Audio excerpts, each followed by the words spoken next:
Bismillahirrahmanirrahim. Galileo Galilei.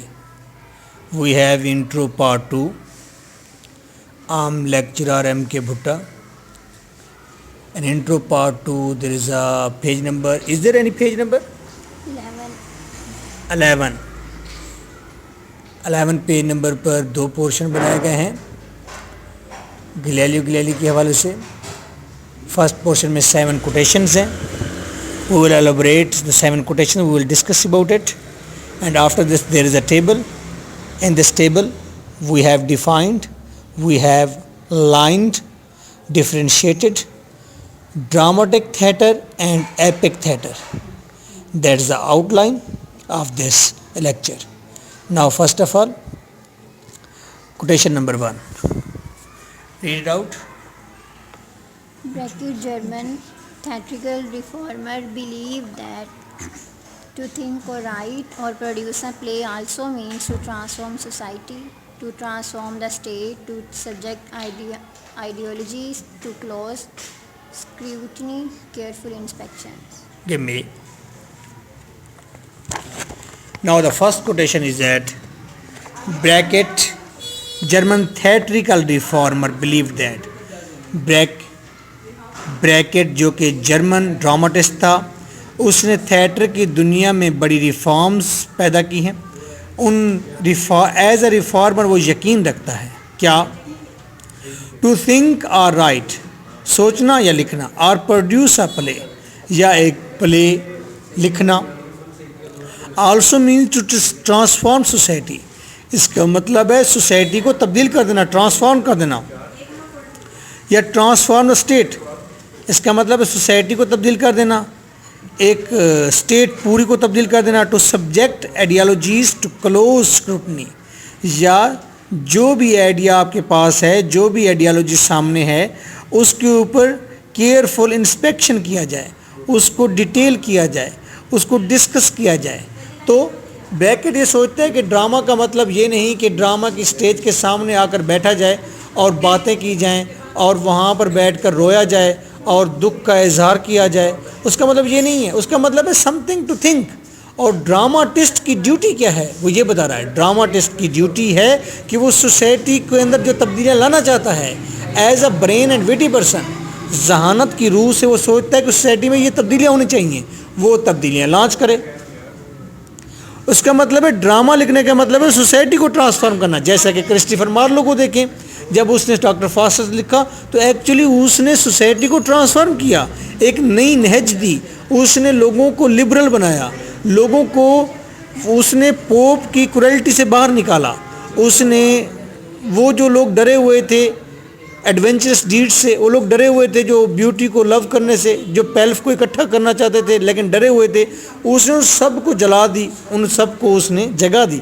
तो drama लिखने का मतलब ये है कि सोसाइटी को तब्दील कर देना. ड्रामा लिखने का मतलब है स्टेट को तब्दील कर देना. ड्रामा लिखने का मतलब है कोई आइडियोलॉजी आपके सामने है तो आप उसको आगू करें, उसकी डिटेल करें, उसके माइक्रो और मैक्रो एस्पेक्ट्स को डिस्कस करें. ठीक है. अच्छा, सेकंड कोटेशन है, he made his theatre of forum for debate hall. उसने अपने थिएटर को जस्ट वहाँ पर एंजॉयमेंट की प्लेस नहीं रखा, बल्कि उसने वहाँ पर उसे ऐसे रखा जैसे थिएटर एक बॉक्स हो, थिएटर एक हॉल हो जिसके अंदर डिबेट्स हो रही हों, जिसके अंदर आर्गूमेंट्स हो रहे हों, डिस्कस कर रहे हों लोग एक आइडियोलॉजी से दूसरी आइडियोलॉजी तक. A place for allusion rather than a place for allusion, बजाय इसके कि उसने वहाँ पर एक झूठ मूठ की कहानी की जगह बना देते. मीन के उसने थिएटर को एक झूठी कहानी की प्लेस नहीं बनाया. ब्रैकेट ने थिएटर को एक झूठी ख्याली कहानी को चलाने की जगह नहीं बनाया, बल्कि उसको उसने डिबेट हॉल बनाया, जिसके अंदर एक शख्स बैठा हुआ है जिसने अपने सर को अपनी चेयर की पुश्त पर लगाया हुआ है, सिगरेट उसके हाथ में, and he is watching and thinking and arguing. He is raising question in his mind, he is answering these questions, he is also doing contrast from the theater, from the action. वो उसे contrast कर. It's mean that उसका theatre जो theatre introduce कराया है bracket ने, ये theatre क्या था? एक डिबेट हॉल था. जैसे कि मैं आज कहता हूँ कि हमारी क्लास जो है वो जस्ट एक फूल्स की क्लास नहीं होती जिसके अंदर आकर बैठेंगे और बात सुनेंगे और नोट डाउन करेंगे और चले जाएंगे। That is the old and conventional and Aristotelian concept of learning. जो न्यू कंसेप्ट ऑफ लर्निंग है वो ये है कि लोग आएँ, डिस्कस करें, आर्गू करें, डिबेट करें। सेम लाइक थिएटर को बजाय इसके कि वो एक ऐसी झूठी कहानी की जगह बनाता जहाँ पर कहानी चलती और लोग सुनते और घर को चले जाते, कहते कहानी बहुत मज़ेदार थी।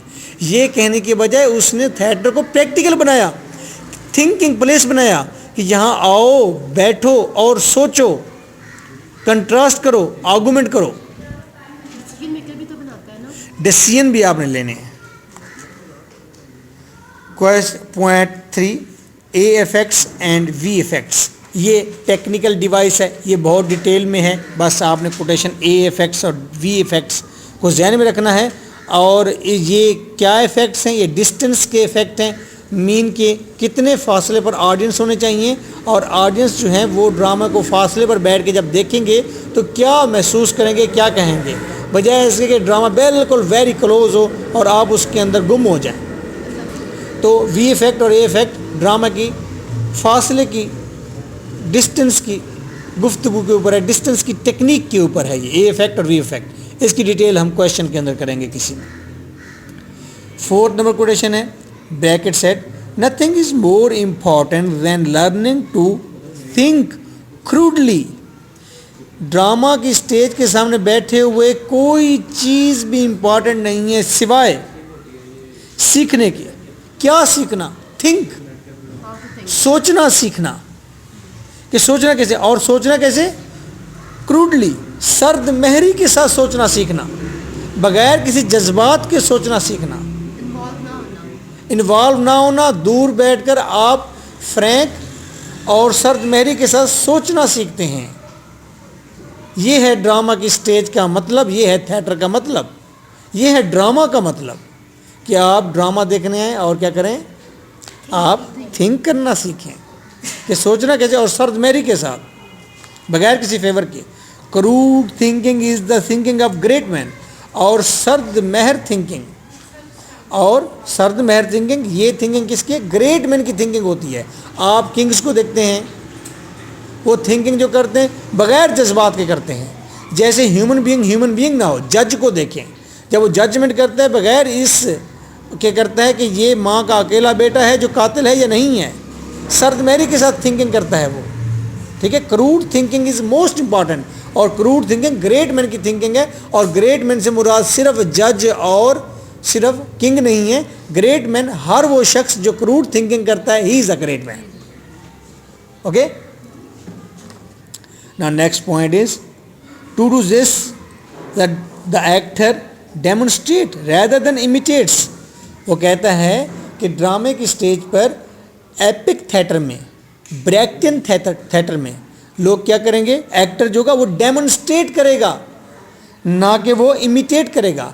अरिस्टोटल का कंसेप्ट ये था। अरिस्टोटलियन कंसेप्ट के लिए इडिपस रेक्स बेहतरीन एग्जांपल है। अरिस्टोटलियन कंसेप्ट के लिए डॉक्टर फास्टस एक अच्छी एग्जांपल है। अरिस्टोटलियन कंसेप्ट के लिए किसी हद तक शेक्सपियर के ड्रामाज भी अच्छी एग्जांपल्स हैं। अरिस्टोटलियन ड्रामाटिक कंसेप्ट के लिए, इसको जानने पहचानने के लिए हमारे पाकिस्तानी जो ड्रामाज हैं ये बेस्ट एग्जांपल हैं। ठीक है, पाकिस्तानी ड्रामाज जब चलते हैं तो हम उसमें इन्वॉल्व हो जाते हैं, हम उनको महसूस करते हैं। डॉक्टर ओरिजिनल डॉक्टर लगता है, पेशेंट ओरिजिनल पेशेंट लगता है। उनको जो ट्रबल्स और परेशानियां होती हैं वो हम हार्ट से फील करते हैं, हमारे जज्बात ऊद कर आते हैं। तेरे नाम मूवी इसी तरह की एक ड्रामेटिक थिएटर पर बनी हुई है। तेरे नाम मूवी जो है अरिस्टोटलियन कंसेप्ट पर बनी हुई है, उसकी सारी टेक्निक्स अरिस्टोटलियन कंसेप्ट पर हैं, वो ड्रामेटिक कंसेप्ट पर बनी हुई है। क्या करते हैं आप इमोशनल हो जाते हैं, जज्बाती हो जाते हैं, महसूस करते हैं दर्द को। आप कहते हैं ऐसा ना हो, आप रो पड़ते हैं। मेरी वो स्टूडेंट कहती है, वो कहती है हम 4-5 घर के अफराद जो बैठे हुए थे, मेरी नानी, मेरी अम्मी, मैं, हम सारे चीखे मार मार कर रोने लगे। हम सारे घर आ गए कि क्या हुआ है आपके घर में? हमने कहा कुछ नहीं, हम सारे शर्मिंदा हो गए, हम तो मूवी देख रहे थे, तेरे नाम मूवी देखकर। That was an Aristotelian concept, dramatic concept. Aristotle ने जो ड्रामा लिखने का अंदाज़ बताया था अपनी पोएटिक्स के अंदर, उस कंसेप्ट को सामने रखते हुए जब ये ड्रामा या इस तरह की मूवी बनती है तो हम जज्बाती तौर पर उसमें इन्वॉल्व हो जाते हैं। क्यों इन्वॉल्व होते हैं? उसका जो एक्टर होता है वो एक्टर क्या करता है, वो इमिटेट करता है, ओरिजिनल कैरेक्टर बन जाता है, वो असल बन जाता है, ठीक है। लेकिन जो एपिक थिएटर है उसमें कैरेक्टर इमिटेट नहीं करता, असल नहीं बनता, वो डेमोन्स्ट्रेट करता है। और एपिक थिएटर की बेहतरीन एग्जांपल इंडियन ड्रामाज हैं।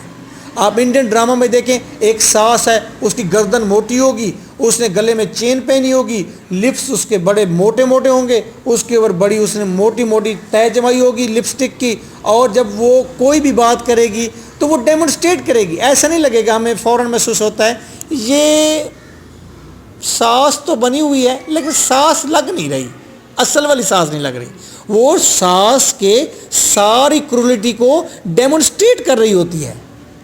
और क्या हाल है, ठीक है। मेन आर्टिफिशियलिटी दिखाई देती है। आर्टिफिशियलिटी इसलिए रखी जाती है, इसको कहते हैं डेमोन्स्ट्रेट करना, करेक्टर को शो करना, करेक्टर को बस ऐसे दिखाना कि करेक्टर ऐसा होता है। ये ना, यस कमन कमन कमन, इनको बिठाएं, ये डर रहे हैं मेरे से। अच्छा, ना आगे क्या करना है, इसके अंदर इन्वॉल्व नहीं होना। इन्वॉल्व, यानी कि अब एक्टर के ऊपर कंडीशन लग गई है कि जो जो एपिक थिएटर का करेक्टर होगा वो डेमोन्स्ट्रेट करेगा, ना कि खुद बाखुद वो वही करेक्टर बन जाएगा, ठीक है।